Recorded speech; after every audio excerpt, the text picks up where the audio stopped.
Bharatiya Janata party के कौमी सदर जेपी नड्डा ने शहर हैदराबाद के HICC में पार्टी के 2 रोजा कौमी आमिला के इजलास का इफ्तिताह किया।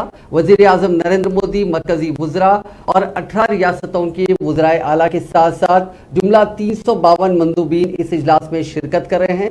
इस इजलास में मुल्क की सियासी और समाजी सूरत हाल के साथ साथ पार्टी के तंजीमी ढांचे पर भी तबादला ख्याल किया जा रहा है।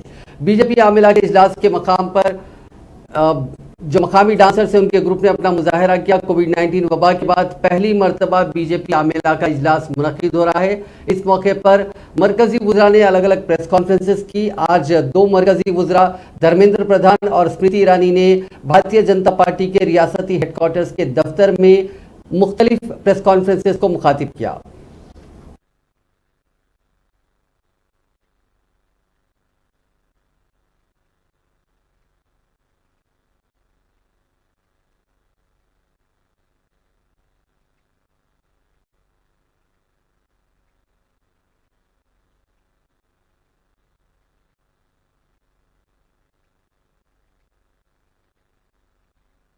है उसका भी विशेष उल्लेख राष्ट्रीय अध्यक्ष जी के उद्बोधन में रहा। राष्ट्रीय अध्यक्ष जी ने 170 मिलियन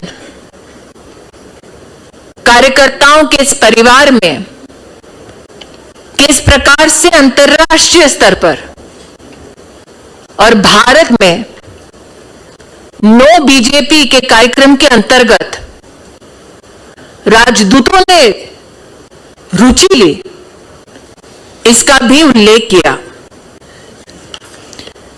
आज एक तरफ कंस्ट्रक्टिव पॉलिटिक्स और नेशन बिल्डिंग को समर्पित भाजपा के कार्यकर्ताओं ने राष्ट्रीय अध्यक्ष जी के इस उद्बोधन का बढ़ चढ़कर अभिनंदन किया।